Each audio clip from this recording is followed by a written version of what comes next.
तो हेलो सबको, स्वागत है आपका हमारी आज की नई वीडियो में। इस वीडियो में हम बात करेंगे राजपूत डायनेस्टी और किंगडम ऑफ मेवाड़, यानी कि वो कहाँ से शुरू हुआ और कैसे वो जो मेवाड़ का किंगडम और राजपूत डायनेस्टी वो कैसे आके हमारा जो इंडिया है उसके अंदर मर्ज हुआ। हम पूरी मेडिवल हिस्ट्री से लेके मॉडर्न हिस्ट्री तक हम इसके बारे में बात करेंगे। इंपॉर्टेंट रूलर्स के बारे में बात करूंगा, आर्किटेक्चर के बारे में बात करूंगा, ज्योग्राफी के पॉइंट ऑफ व्यू से भी समझाऊंगा, सब समझाऊंगा। वीडियो को लास्ट तक देखना, चैनल को सब्सक्राइब कर दीजिए, वीडियो को लाइक कर दीजिए। तो चलिए शुरू करते हैं। सबसे पहले हम बात करते हैं राजपूत की।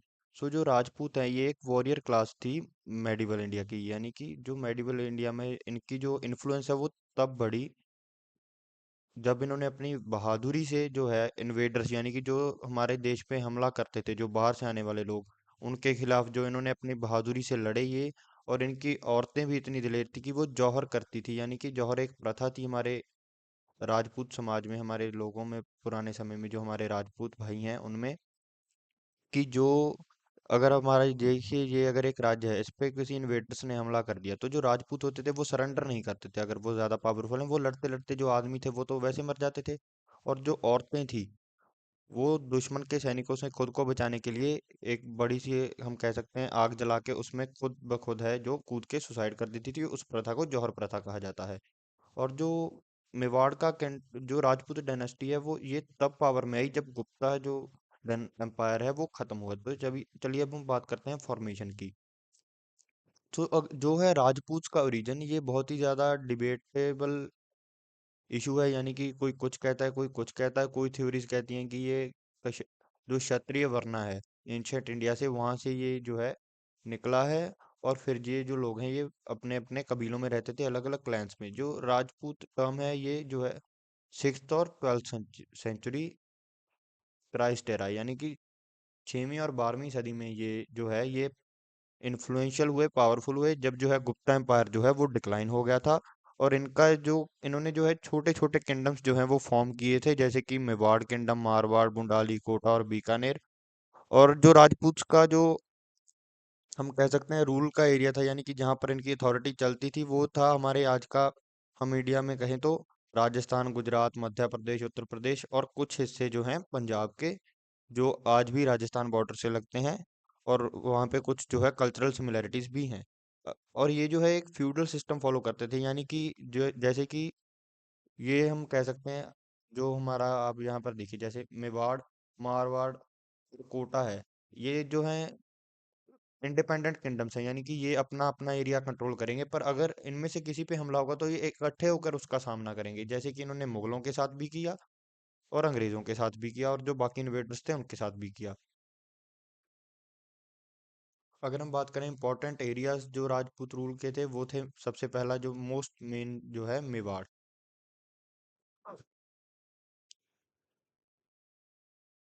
यानी कि मेवाड़ जो फेमस था इसीलिए था क्योंकि ये जी पूरा जी जान लगा के लड़ते थे। और ये जो है चित्तौड़गढ़ और उदयपुर जो है ये मेन सिटीज थी इनकी। अगर और दूसरा इंपॉर्टेंट एरिया जो है वो है मारवाड़, जिसको अब हम जोधपुर के नाम से जानते हैं। इसको जो है राठौड़ डायनेस्टी ने जो है इस्टेब्लिश किया था, और इसमें जो है एक फोर्ट भी है मेहरांगढ़, जो बहुत ही ज्यादा जो है फेमस है। अगर हमारा जो अगला जो है इम्पोर्टेंट एरिया वो है जयपुर। इसको जो है कछावा डायनेस्टी ने जो है इस्टेब्लिश किया था, और ये इनकी जो है मुगल्स के साथ अलायंस थी, इसलिए ये फेमस है। और अगले जो एरिया है इम्पोर्टेंट वो है बूंदी और कोटा। कोटा आज के समय में बहुत ही एक प्रेपरेशन हब है, बहुत फेमस है पूरे इंडिया में।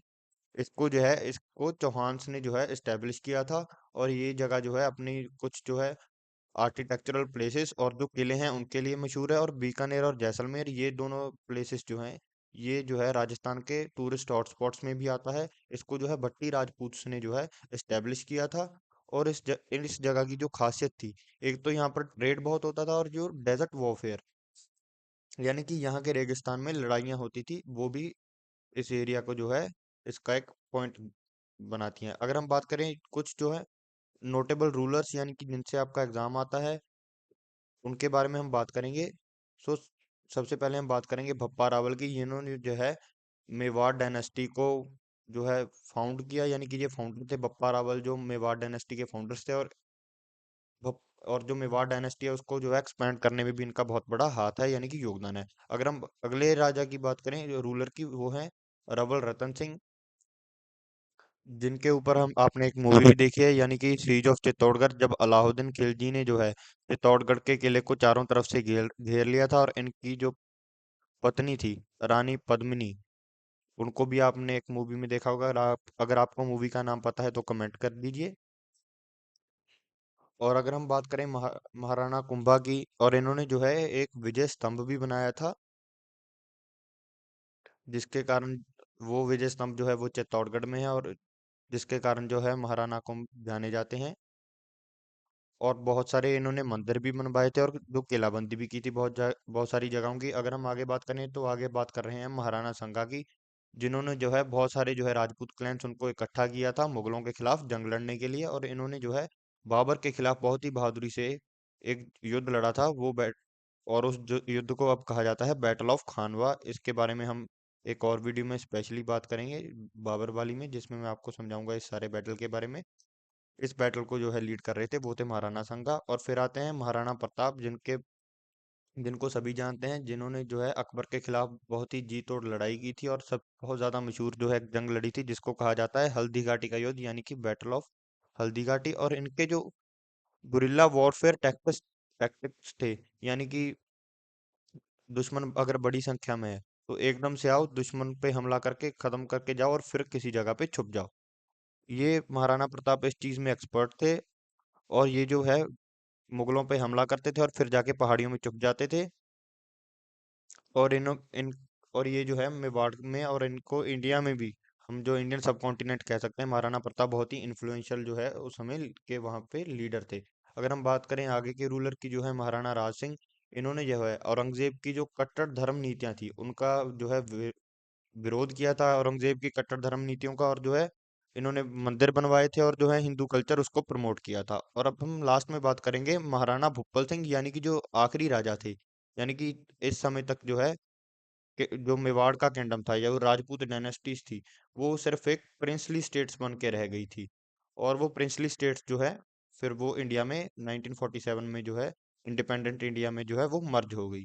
अगर हम बात करें कल्चरल कॉन्ट्रीब्यूशंस के बारे में, यानी कि मेवाड़ का जो आर्किटेक्चर है वो कौन सा मशहूर है, कौन सा लिटरेचर मशहूर है, और धर्म की बात और जो मिलिट्री टैक्टिक्स, वो सब की बात हम करेंगे। सबसे पहले अगर हम आर्किटेक्चर की बात करें तो जो राजस्थान में अब जैसे कि चित्तौड़गढ़ फोर्ट, कुंभलगढ़ फोर्ट और सिटी पैलेस ऑफ उदयपुर, ये बहुत ही बड़ी जो है टूरिस्ट डेस्टिनेशन है। और विजय स्तंभ और कीर्ति स्तंभ भी बहुत मशहूर हैं।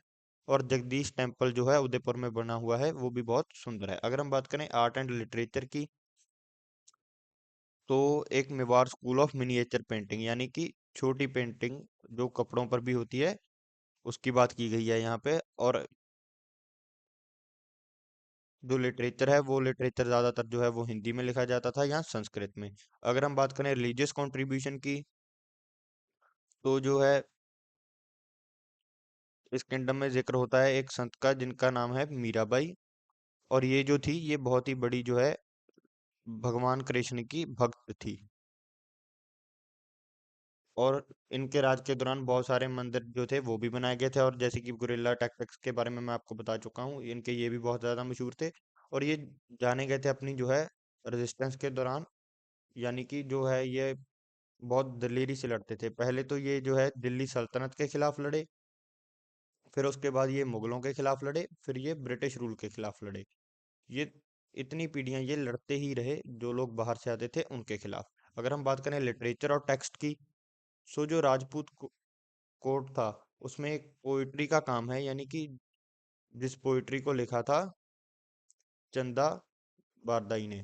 अगर हम बात करें मीरा भाई के भजनों की, जो कि जिनके बारे में हम पहले बात कर चुके हैं कि वो भगवान कृष्ण की बहुत ही बड़ी भक्त थी, उनकी जो भजन थे वो सारे भारत में ही फेमस थे। अगर हम बात करें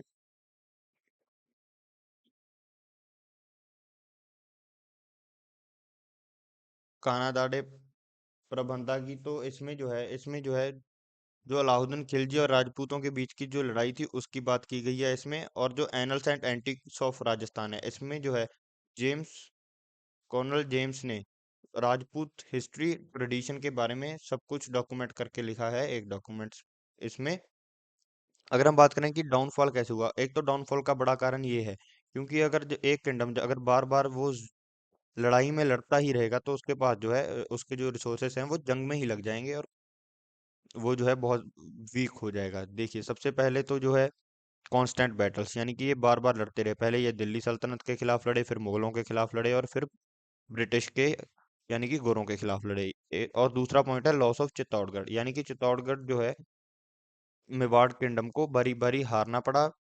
और सबसे जो बड़ी हार हुई थी वो हुई थी कि जब 1568 में ये अकबर के पास ये जो है इसको हारे थे। इसने जो है किंगडम को बहुत ही ज्यादा वीक कर दिया गया था। और इसके बाद जो है इन सबको जो है महाराणा प्रताप के बाद जो है मेवाड़ के सभी रूलर को मुगल्स की जो है डोमिनेंस वो अपनानी पड़ी और इनकी जो खुद की अथॉरिटी थी वो कम हो गई। और फिर इनके मुगल डोमिनेंस के बाद जो है इसके बाद जो है 18th सेंचुरी तक जो है मराठास की इन्फ्लुएंस बढ़ गई इस एरिया में, जिसने इनकी ऑटोनॉमी और कम कर दी। और फिर इनके बाद मराठास के बाद ब्रिटिश आए, इन्होंने इनकी ऑटोनॉमी बिल्कुल खत्म कर दी और ये सिर्फ एक प्रिंसली स्टेट बन के रह गए। और उसके बाद ये जो है इंडिया में आकर मिल गए इन 1947। ये इंडियन यूनियन में आके मिल गए और इनका जो रॉयल रूल है वो ऑफिशियली खत्म कर दिया गया। अगर हम मिसलिनियस पॉइंट्स की बात करें तो सबसे पहले आती है जौहर और शाखा की प्रथा। सो जो जौहर है, जौहर प्रथा के बारे में मैंने आपको बता दिया कि अगर कोई दुश्मन हमला करता है। और सबसे पहले मैं आपको शाखा बताऊंगा। शाखा होता है कि जो मर्द हैं, आदमी हैं, वो मरते दम तक लड़ेंगे, वो सरेंडर नहीं करेंगे, ना ही वो भागेंगे, कहीं भी रिट्रीट नहीं करेंगे। शाखा प्रथा ये थी कि आदमी जो है वो मरने तक लड़ेंगे। और फिर आती है जौहर प्रथा जिसमें जो है राजपूत डायनेस्टी की जो हम कह सकते हैं दो रानियों जो बहुत ही ज्यादा इन्फ्लुएंशियल थी, रानी पद्मिनी और रानी कर्णावती, इन्होंने भी जौहर जो है जौहर प्रथा की थी। यानी कि एक अगर दुश्मन ने हमला कर दिया और दुश्मन बहुत ही ज्यादा भारी पड़ रहा है और हमारी सेना हार रही है तो दुश्मन सैनिकों से अपने आप को बचाने के लिए औरतें जो है वो जौहर करती थी, एक आग में जो है वो कूद जाती थी। और फिर आता है कुंभलगढ़ फोर्ट। ये जो है कुंभलगढ़ फोर्ट, इसकी एक बहुत ही ज्यादा खास बात है, इसकी जो दीवार है ये ग्रेट वॉल ऑफ चाइना के बाद ये सेकंड लार्जेस्ट वॉल है चाइना की। और फिर अब हम बात करेंगे हल्दी घाटी सॉइल की कि माना जाता है कि हल्दी घाटी सॉइल में जो है रेडिश ह्यू है क्योंकि यहाँ पे बहुत ही ज्यादा भयानक युद्ध लड़े गए हैं, कि उसके जो लाल रंग है वो इसलिए है। और फिर आता है मेवाड़ एंड बॉलीवुड, यानी कि दो फेमस जो है मूवीज बनी है, एक तो है पद्मावती और दूसरी है जोधा अकबर, जिसने जो है मॉडर्न हिस्ट्री मेडावल एरा को इन्फ्लुएंस दिया और लोगों के सामने अच्छे से रखा। ये था सिर्फ ये था आज हमारा जो है राजपूत डायनेस्टी और किंगडम ऑफ मेवाड़ के बारे में। अगर आप यहाँ तक वीडियो को देख रहे हैं तो थैंक यू। चैनल को सब्सक्राइब कर दीजिए और वीडियो को लाइक कर दीजिए। हम डेली एक वीडियो अपलोड करते हैं आपके लिए। Thank you.